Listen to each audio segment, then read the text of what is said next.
이 시간 우리에게 주신 하나님의 말씀은 누가복음 14장 25절에서 35절까지 말씀입니다.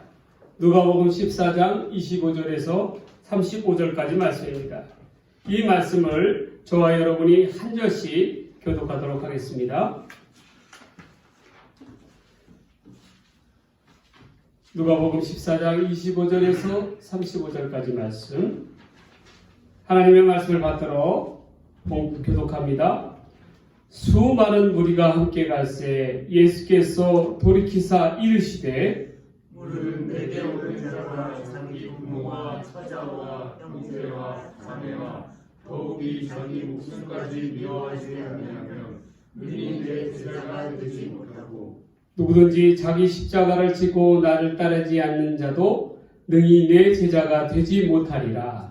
너희 중에 누가 남들을 세우고자 할진대 자기의 가진 것이 중공하기까지에 좁혀든지 먼저 앉아 그 비용을 계산하지 아니하겠느냐.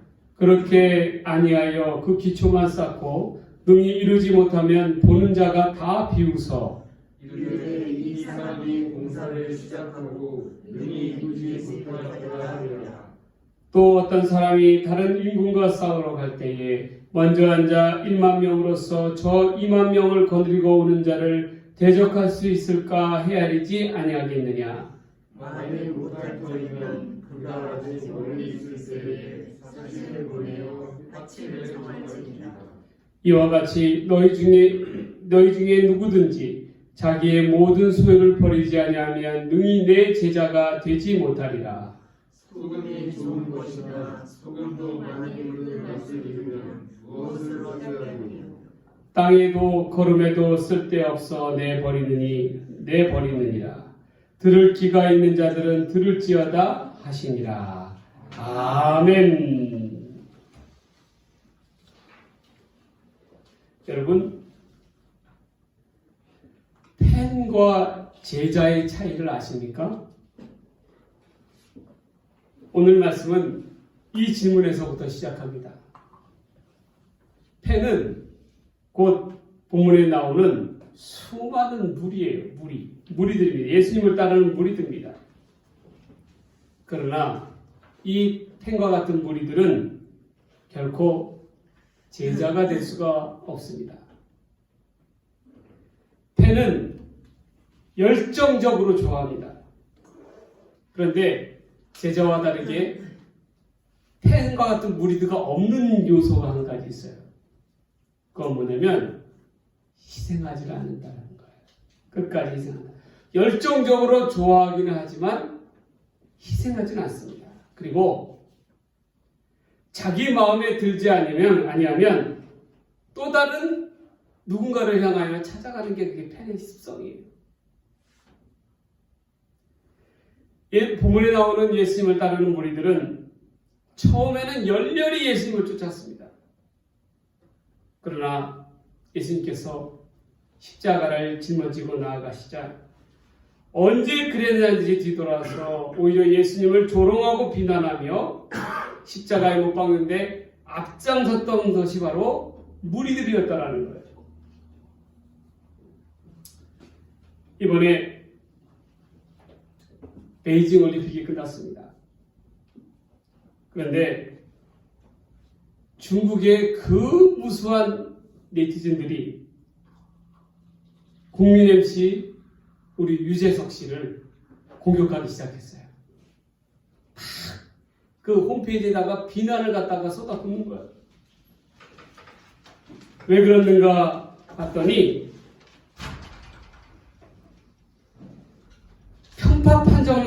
편파 판정이라 하고 자기 나라를 응원하는 것은 자기들처럼 마찬가지로 당연한 건데 그 편파 판정에 대해서 이야기를 했다는 것이 문제가 되었다는 거예요. 그래서 유재석 씨가 원래 좋은 사람인 줄 알았는데 중국을 비판하는 모습을 보면서 이제부터는 팬을 하지 않겠다는 거예요. 그러면서 중국 그 홈페이지 안에 있는 유재석 씨 사이트를 갖다가 오늘부로 폐쇄한다라고 선언을 했어요. 네, 여러분 한번 생각해 보세요. 유재석 씨가 대한민국 사람인지 중국 사람입니까? 당연히 대한민국 편에서 바라다 보는 것이 당연한 거 아니겠어요? 저는 이 모습을 보면서 얼마나 잘못된 애국주의가 위험한가를 다시금 보게 됩니다. 그런데 가만히 우리가 생각해 보니까 우리도 예수님을 믿는다고 하면서도 스스로 예수님의 제자라고 말하면서도 제자가 아니라 이런 팬과 같이 무리와도 같은 그런 행동을 하고 있지 않느냐라는 거예요. 자세히 한번 살펴보세요. 생각해 보세요. 무슨 차이가 있겠습니까? 오늘 이 시간에는 누가복음 14장 25절에서 35절에 있는 말씀을 가지고 제자의 조건이라는 제목으로 진정한 제자, 예수님의 제자로서 우리가 갖추어야 할 조건에 대해서 다시 한번 살펴보고자 합니다. 첫 번째로 예수님의 제자가 되기 위해서는 자기를 미워해야 한다는 거예요. 자기를 미워해야 한다. 본문의 26절 말씀입니다. 무릇 내게 오는 자가 자기 부모와 처자와 형제와 자매와 더욱이 자기 목숨까지 미워하지 아니하면 능히 내 제자가 되지 못하고. 여러분, 본문에서 미워하다라는 말의 의미는 무엇입니까? 여기서 미워하다라는 말의 의미는 우리가 알고 있는 일반적인 미워하다라의 그 문자적인 의미가 아니에요. 이 말은요, 고대 샘조어의 표현으로서 덜 사랑하다라는 뜻입니다. 미워하다라는 것은 덜 사랑하는 거예요. 가족을 사랑하고 자기를 돌보는 게 얼마나 중요합니까? 그러나 제자라면 가족보다도 자기보다도 더 중요한 것이 있다는 거예요. 그게 누구입니까?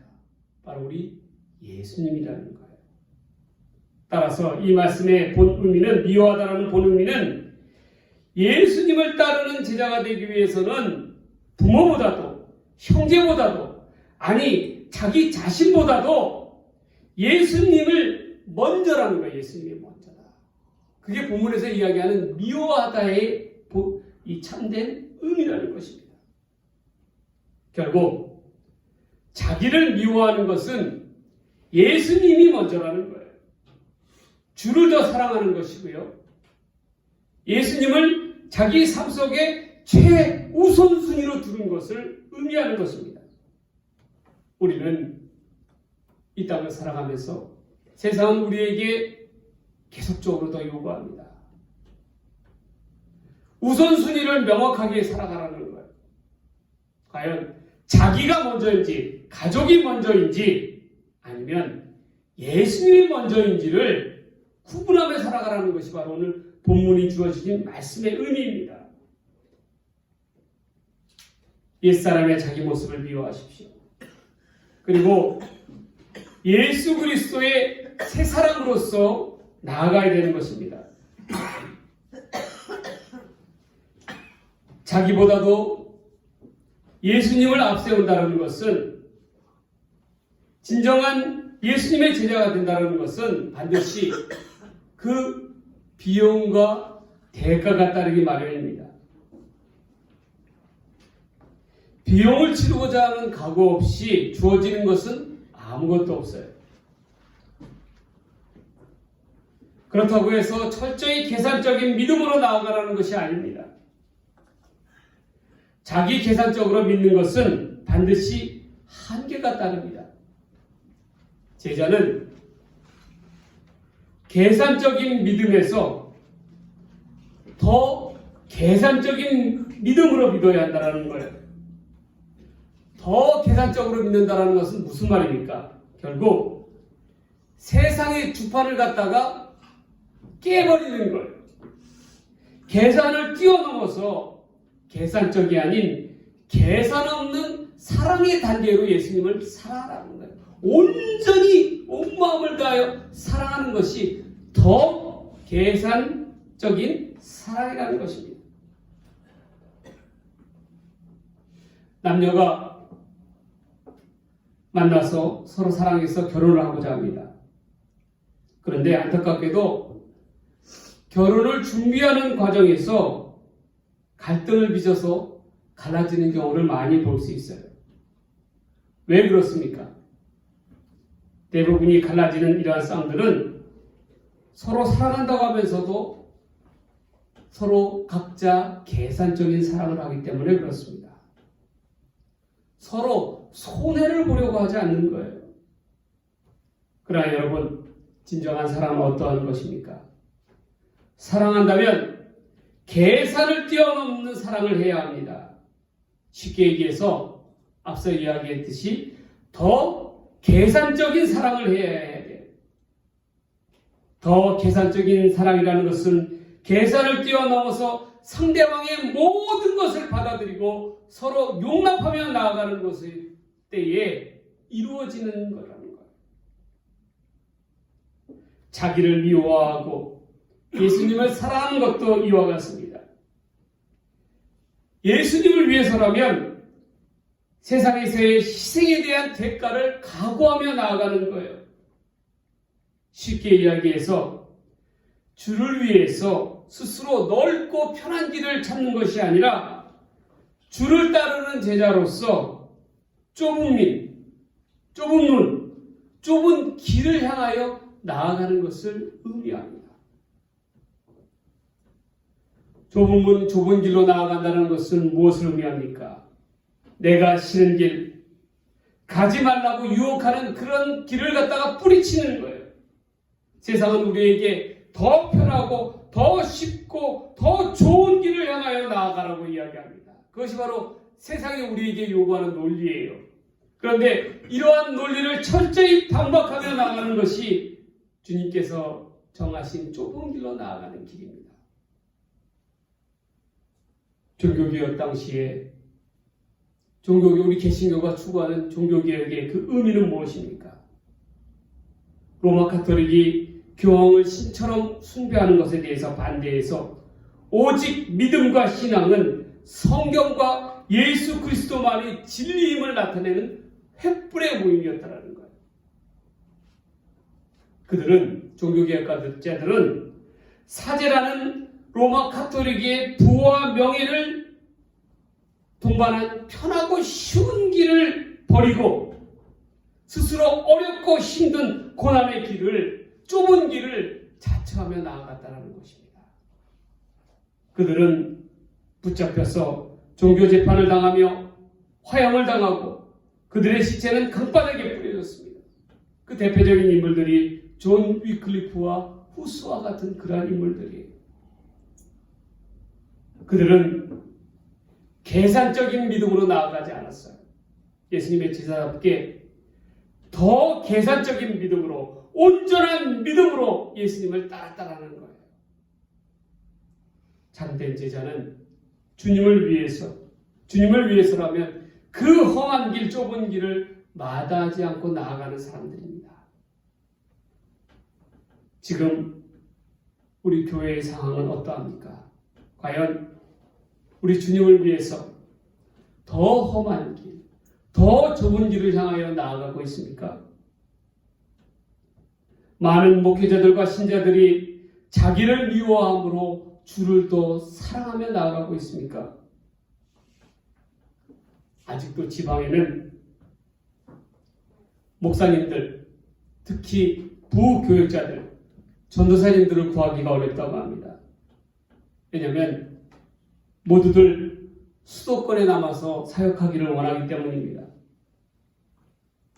게다가 지방의 목사님들은 부흥 외치며 주의 은혜로 간신히 어렵게 부흥이 되고 교회가 성장하면 그 즉시 더 나은 도시교회, 자신을 원하는 중역교회, 큰 교회, 더더 큰 교회로 임지를 옮겨갑니다.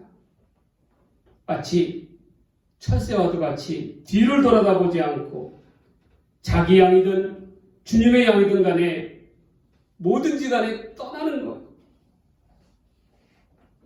이를 받아들이며 이러한 목자를 원하는 그러한 큰 교회들은 도대체 뭐하는 그러한 곳입니까?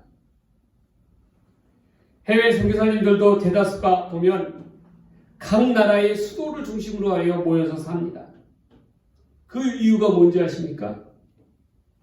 보다 편한 목회, 보다 편한 선교를 위해서입니다. 자녀들도 교육해야 되지 않습니까? 교회에서 힘 있는 장로들이나 권사나 목사님들의 자녀의 목회자들은 보다 더 나은 환경, 보다 더 좋은 조건에서 목회의 사역지를 찾기에 바쁩니다. 이미 신학교 때부터 신분 계층이 나눠져 있어요. 그래서 한국교회 가운데 담임 목사직의 세습 문제가 터져 나오는 것입니다.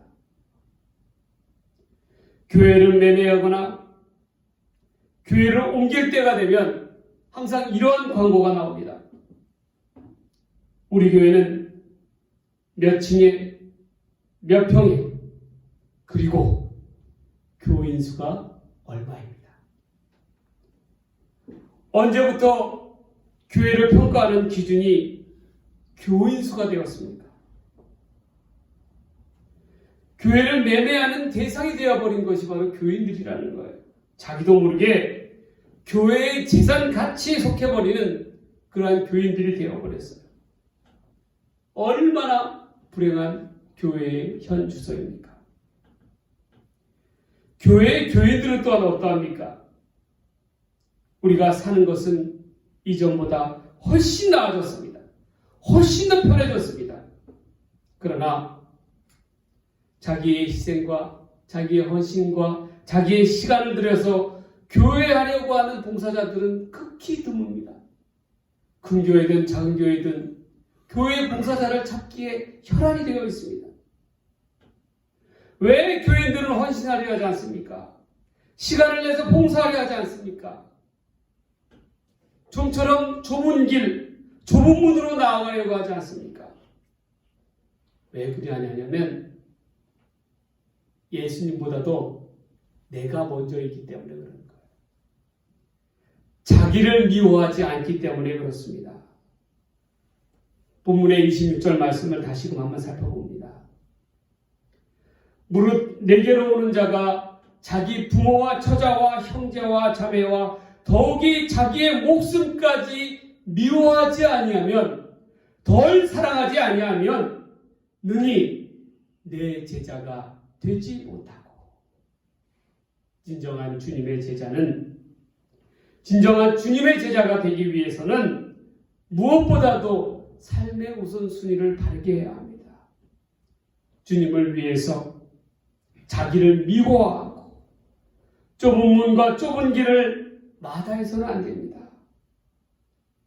참된 믿음의 대가는 반드시 그 비용을 지불하게 되어 있습니다. 주님의 제자가 되기 위한 대가를 지불하시기를 바랍니다. 자기를 미워하고 주님을 앞세우는 저와 여러분의 삶이 되기를 주의 이름으로 간절히 소망합니다. 소망합니다. 두 번째로 예수님의 제자가 되기 위해서는 자기를 버려야 합니다. 본문의 27절 말씀입니다. 누구든지 자기 십자가를 지고 나를 따르지 않는 자도 능히 내 제자가 되지 못하리라. 자기를 버린다라는 의미는 자기의 십자가를 지고 나아가는 것을 의미합니다. 제가 여러분들께 그림을 한 장씩 나눠드리겠습니다. 이 그림을 한 장씩 나눠보세요. 보세요. 예. 그림을 한 장씩 보시고 저한테도 한 장씩 주세요. 한 장 주세요. 이 그림은요, 여러분, 이 그림은 어떤 그림이냐면 16세기 이태리 카르코 미술의 유명한 작가인 카라바조의 그림입니다. 카라바조라는 작품의 이 작가의 그림이에요. 바로크 미술의 이 대가입니다. 그 작품 제목의 이름이 이삭의 희생이라는 그러한 이 제목이에요. 여러분 이 그림을 한번 잘 보세요. 그 그림에는 아브라함이 한 손에 칼을 들고 있고 이삭을 하나님께 드릴 번제물로 잡는 장면이 나오고 있습니다. 평평한 바위 위에다가 이삭의 목을 누르고 있는 그러한 장면입니다. 이때에 황급하게 천사가 아브라함의 칼든 손을 붙잡고 멈추라 라고 하는 하나님의 말씀을 전하고 있는 그러한 그림입니다. 여러분 이 그림에서 보면 아브라함은요 100발이 넘은 노인의 모습입니다. 한번 보세요. 이삭은 어떠합니까? 이삭은 어엿이 자란 청년의 모습이에요. 사실 이때의 이삭의 나이에 대해서는 성경에 구체적으로 나와 있지는 않습니다.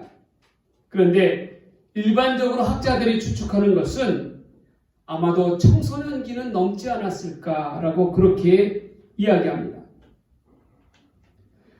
어찌됐건 아버지 아브라함의 말씀에 순종하여 저 모리아 산으로 향하여 스스로 번제물이 되어 태워지기 위한 나무 장작을 묵묵히 쥐고 가는 여러분 이삭의 모습을 한번 상상해 보세요. 과연 그의 마음과 그의 표정이 어떠했겠습니까? 그런데 한번 생각해 보십시오. 정말 이삭이 이 장작이 누구를 태울 것인가, 누구를 번제물로 삼을 것인가에 대해서 짐작하지 못했을까요? 한번 생각해 보세요. 바보가 아닌 이상은 알고 있었겠지요. 왜 그렇습니까? 일단은 번제물로 쓸 가축을 가지고 데리고 가지 않았습니다. 그리고 아무 말 없이 비장한 표정으로 묵묵히 걸어가고 있는 아버지 아브라함의 표정만 봐도 그는 이미 알고 있었을 거예요. 그리고 일반적인 사람들 같았으면은 장작을 내던지고 도망치기 바빴을 것입니다. 그러나 이삭은 어떻게 했어요? 그 자기가 태워질 이 번제물로 태워질 장작을 온 등 뒤에 짊어지고 끙끙거리면서 그것을 가지고 저 모리아 산을 향하여 걸어가고 있는 거예요. 유대인들의 문헌에 의하면 이삭이 자기 자신을 제물로 드리기 위해서 나무 장작을 지고 가는 것은 마치 예수 그리스도께서 저 골고다 언덕으로 십자가를 지고 가는 것과 같은 표현으로 이야기하고 있습니다. 예수님 당시 십자가는 어떠한 거였습니까? 아주 극악한 죄인들이 받는 형틀이었어요. 그 십자가에는 발가벗겨져서 온갖 수모와 고난을 감수하면서 죽음을 맞이하는 곳입니다. 따라서 십자가를 지고 가는 것은 곧 자기 희생을 의미하는 거예요. 그리스도를 위하여 세상의 온갖 조롱과 멸시와 고난을 감당하는 것입니다.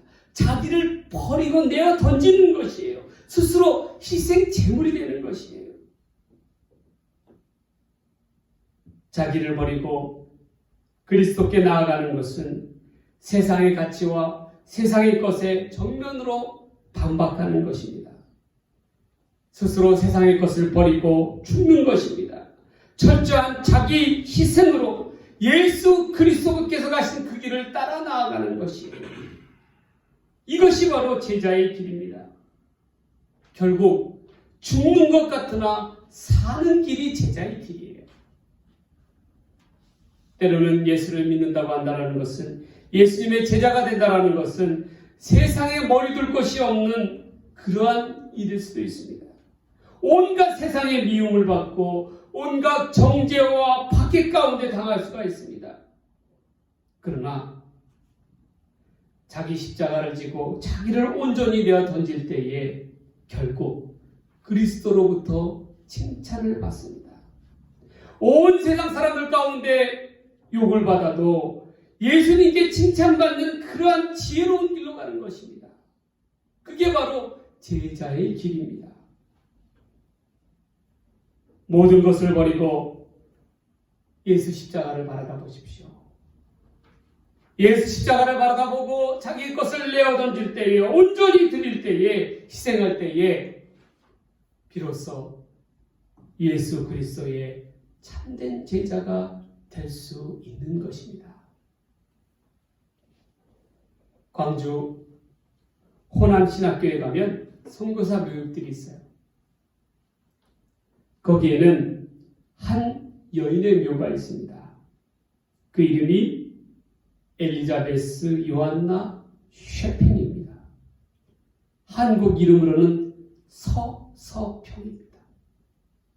그녀는 파란 눈의 어머니라고 불리웠습니다. 독일 태생인 그녀가 32살의 나이에 미국에서 배를 타고 조선으로 건너왔습니다.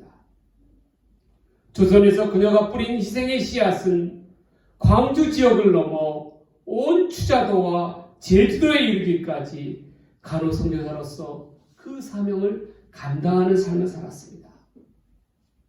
그녀가 박봉의 그러한 임금으로 입양하여 키운 고아가 14명이고 버려져 오갈것없는 과부를 가족처럼 품어서 자기 집에 거둔 사람이 38명이었습니다. 대부분 그들은 사회적인 약자요 불우한 환경 속에 있는 여성들이었어요. 그녀가 54세의 나이로 영양실소로 소천하기까지, 그리고 말없이 광주 선교사 묘역에 묻히기까지 그녀는 이방인으로서 일제에 억압받고 착취받는 조선의 민족들을 위해서 이처럼 희생의 씨앗을 뿌렸습니다. 왜 이러한 희생을 하였을까요? 그녀는 예수 그리스도를 위한 조선의 십자가를 짊어지기를 원했다라는 거예요. 스스로 성공이 아닌 진정한 섬김의 길을 위해서 길을 걸어간 것입니다. 진정한 주님의 제자가 되기 위해서 자기 자신을 주님 앞에 희생양으로서 내어 던진 거예요. 이러한 성김이 있었기 까닭에 주님을 위한 십자가를 짊어지는 그녀를 희생을 받아주셨습니다. 곧 그 희생의 십자가가 그녀에게 있어서는 행복이었다는 거예요.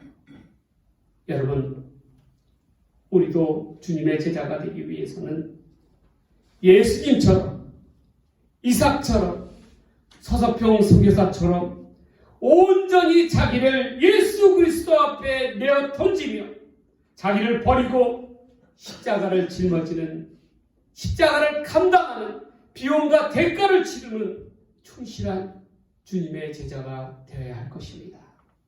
이러한 제자들이 되시기를, 자기를 버리는 제자들이 되시기를 주의 이름으로 간절히 소망합니다. 소망합니다. 마지막 세 번째로 주님의 제자가 되기 위해서는 자기를 죽이라는 거예요. 자기를 죽이라. 앞서서 주님의 제자가 되기 위해서는 어떻게 해야 된다고 그랬죠? 첫 번째로 어떻게 해야 된다고 그랬죠? 자기를 어떻게 해요? 미워해야 해요. 자기를 미워하고, 두 번째로 어떻게 돼요? 자기를 버리고, 세 번째로 어떻게 돼요? 마지막에 세 번째는 자기를 철저히 죽여야 한다는 거예요. 이 자기를 죽이되 어떻게 죽이냐면 본문을 보면 소금과 같이 죽이라고 했어요. 소금과 같이 죽인다라는 말은 진짜 소금이 되어야 된다는 거예요. 진짜 제자가 되어야 된다는 말입니다. 소금은 어떠합니까? 음식 갈 때 소금을 넣으면요, 그 형체가 소리소문 없이 녹아 들어갑니다. 그러나 소금으로 인해서 그 맛이 살아나는 거예요. 소금의 짠맛, 이 소금의 짠맛은 제자에게 있어서는 자기를 온전히 부인하는 짠맛이어야 합니다. 철저한 자기 부인이 있어야 되는 거예요. 제자로서 세상 앞에서 세상을 이기는 지혜와 실력을 나타내는 것이 바로 이 소금의 짠맛 같은 제자라는 거예요. 세상을 이기는 지혜와 세상을 감당하는 실력을 겸비하여 주님의 맛을 나타내는 철저히 스스로 녹아져 내려가는 주님의 소금이 되어야 된다는 거예요. 본문의 34절과 35절의 말씀을 다시 한번 봅니다. 소금이 좋은 것이나 소금도 만일 그 맛을 잃으면 무엇으로 짜게 하리요? 땅에도 거름에도 쓸데없어 내버리느니라. 여러분, 어리석은 제자는 소금 같지 않는 제자입니다. 자기를 죽이는 제자의 조건을 갖추지 않는 그러한 상태의 소금은 쓰레기 같은 소금이랍니다. 가짜 소금이라는 거예요. 여러분, 소금도 보세요. 소금이라고 해서 다 똑같은 소금이 아니에요. 맛을 잃은 소금은 어떻게 돼요? 쓰레기 소금에 버려지는 그러한 소금이라는 거예요. 왜 그렇습니까? 소금의 역할을 감당하지 못하기 때문에 그러는 거예요. 제자도 마찬가지예요. 주님의 제자라고 해서 다 같은 제자가 아니라는 거예요. 진짜 제자고 참된 제자가 있는 반면에 가짜 제자가 있다는 거예요. 가짜 제자. 쓰레기 같은 제자들이 있다는 거예요. 제자가 아니죠, 사실. 앞서 이야기한 펜이나 무리와 같은 그러한 무리들입니다. 사람들입니다. 언제 바뀔지 모르고 언제 뒤돌아서 변질될 줄 모르는 그러한 소금이라는 거예요. 쓰레기 소금입니다. 여러분, 꼭 명심하시기 바랍니다. 짠맛을 잃은 소금은 쓰레기와 같이 버려지듯이 제자가 예수님의 제자다운 예수의 생명과 예수의 정신을 잃어버리면, 그 맛을 잃어버리면 가짜 그리스도인, 가짜 교회가 될 수밖에 없습니다.